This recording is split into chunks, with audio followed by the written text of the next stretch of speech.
네, 안녕하세요. 엔조입니다. 오늘은 지난번 시간에 이어서 해외 비즈니스의 노하우 대방출 4탄 절대로 조급해하지 마라. 조급하다면 심플 전략이 필요하다. 제가 해외 비즈니스를 오랫동안 하면서 겪었던 일들 토대로 제 노하우들을 잠깐 소개해 드릴까 합니다. 잘 아시는 분도 계실 테고 이제부터 시작하는 분들 많이 계실 테니까 어쨌든 아시는 분들은 한 번 더 체크하시는 기분으로 시작하시는 분들은 첫 공부하신다는 기분으로 영상 감사해 주셨으면 좋겠습니다. 들어가기 전에 좋아요, 구독 꼭 눌러주십시오. 저한테는 매우 큰 힘이 됩니다. 자, 이제부터 시작합니다. 네.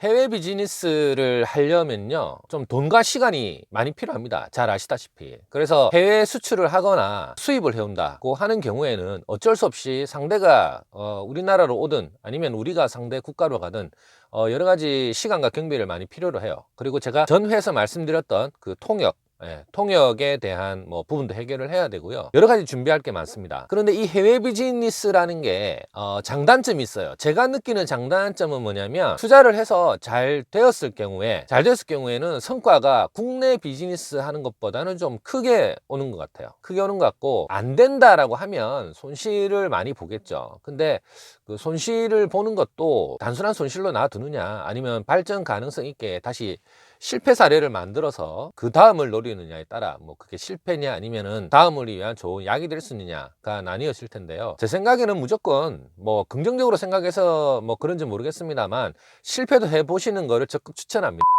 그렇다고 일부러 실패하실 필요는 없겠죠. 그리고 조금 더 해외 사업을 하는 데 있어서 실패를 하는 경우 중에 어이없는 경우 하나 말씀드릴까요? 요거 생각보다 제가 옛날에 좀 많이 봤었어요. 십몇 년 전에 제가 일본에서 그때는 직장 생활을 했었네요. 그때는 직장 생활을 했었고 한국에서 오시는 분들의 일을 조금씩 도와주는 일을 역할을 했었던 것 같습니다. 한국에서 오시는 분들이 그때는 되게 한류니 뭐니 이런 게 별로 없었어요. 제가 갔을 때만 해도 배용준 한국에 대한 이미지가 윤사마 이외에는 아무도 모르는 상황이었고, 일본 문화 자체가 외국인들의 그렇게 친절한 문화는 아니었어요. 서양 사람들은 좋아 했었네요.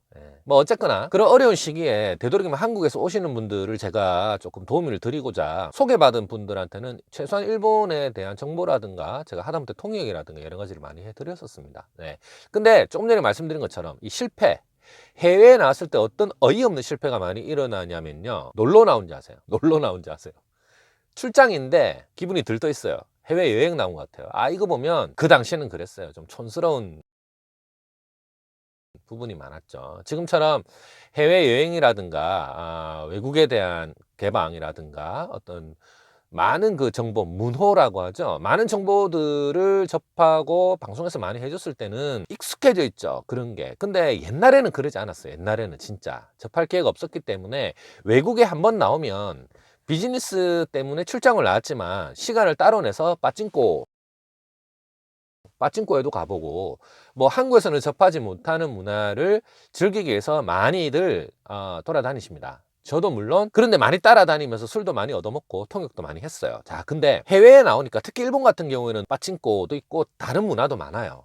그러다 보니까 거기에 맛을 들여서 훅 빠지는 분들이 많으세요. 나중에 보면 그냥 빠찡코만 하러 출장 오시는 분들이 있어요. 출장을 가장한 빠찡코죠. 그런 부분들을 보면서 되게 안타까웠어요. 지금은 그런 거 없을 거라고 생각합니다만 절대 해외 출장을 가는 걸 관광으로 생각하면 안 됩니다. 하다못해 시간을 좀 다시 만들어서 시장 조사를 하는 유용한 시간으로 삼았으면 좋겠다라고 하는 게 제가 드리고 싶은 말씀입니다. 그러면 이 짧은 시간 안에 해외 비즈니스 출장도 가야 돼. 사람도 통역도 써야 돼. 가서 비행기 타야 돼. 가서 숙박도 해야 돼. 먹어야 돼. 마셔야 돼. 접대해야 돼. 할 게 너무 많죠.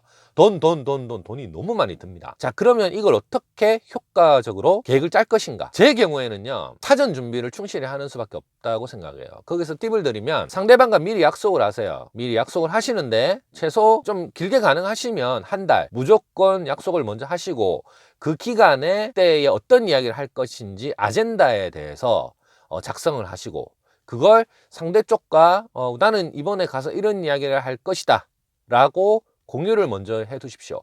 그러면 상대도 거기에 대해서 이 사람이 와가지고 이번에 어떤 안건으로 어떤 내용에 대해서 이야기를 할 것이라는 걸 사전에 인지를 하고 있기 때문에 만났을 때에 진행되는 얘기가 빨라집니다. 이 아젠다를 통해서 한 번에 많은 부분을 결정할 수 있게 조정을 하셔야 돼요. 어떤 부분이냐? 내가 예를 들어서 만나러 가는 목적이 제한이 있다거나 혹은 뭐 가격 조정이 있다거나 아니면 지금 현재 진행하고 있는 제품에 대한 또 다른 뭐 미팅이 있을 수도 있겠죠. 이런 부분에 대해서 한꺼번에 상황이 종료되도록 유도를 하셔야 됩니다. 거기에 대해서 준비를 하셔야 돼요. 그렇다면 제가 조금 전에 말씀드린 대로 한 달이나 2주 정도의 기간 안에 내가 거기 가서 결정하고자 하는 거의 50% 정도의 내용을 사전에 미리 깔아 놓으셔야 됩니다. 그 깔아 놓아야만이 그 다음에 나머지 50%를 가서 이야기를 끝내고 오히려 그 남는 시간에 그 다음 이야기를 하는 게 시간도 절약이 되고요. 빨리 비즈니스 미팅을 진행시키는 노하우이기도 합니다. 물론 그 전에 사업의 형태라든가 아이템의 어떤 형태에 따라서 좀 다르긴 해요. 샘플을 미리 보내는 것도 하나의 방법입니다. 네. 이미 뭐 공유가 돼 있고 말이 오가는 샘플이라고 하면 디자인을 공개하면 안 된다라는 것이라면 어쩔 수 없지만 굳이 그게 아니라면 샘플 같은 거는 미리 보내서 검토를 하게 만들고 내가 도착을 했을 때 그 샘플에 대한 평가가 바로 이루어져야 되고 그 샘플에 대한 도입이 그 자리에서 도입에 대한 결정이 그 자리에서 바로 이루어지게 만들어야 된다. 제가 조금 전에 드린 내용들을 하나씩 단타로 가게 되면요 시간이 많이 걸립니다. 네, 그렇게 되면 비즈니스가 한 달이면 끝날 게 2개월, 3개월, 어떨 때는 6개월까지 지속이 되는 경우가 있어요. 최소한 이런 부분을 만들지 않기 위해서는 제가 조금 전에 말씀드린 대로 시간을 절약하는 방법, 그리고 돈을 절약하는 방법, 한 번에 만났을 때 많은 결정을 이룰 수 있고 그 다음에 이야기를 나눈 시간으로 만드는 게 훨씬 효율적이고 효과가 클 것이다 라는 말씀을 드립니다. 오늘 간략하게 이렇게 말씀을 드렸는데요. 제가 짧은 영상에 이렇게 압축해서 좀 싣다 보니까 솔직히 제가 지금 편집을 하면서 많이 끊어내는 부분이 있거든요. 네, 그래서 조금 아쉽긴 해요. 다음에 기회가 되면 보충되는 내용을 올리도록 하고요. 오늘 여기까지 하도록 하겠습니다. 저한테는 늘 힘이 됩니다. 뭐가요? 구독, 좋아요 꼭 눌러주시고요. 네, 구독, 좋아요 눌러주시면 제가 이 영상을 만드는데 굉장히 큰 힘이 됩니다. 동기부여도 되고요. 자, 오늘도 감사합니다. 엔조였습니다.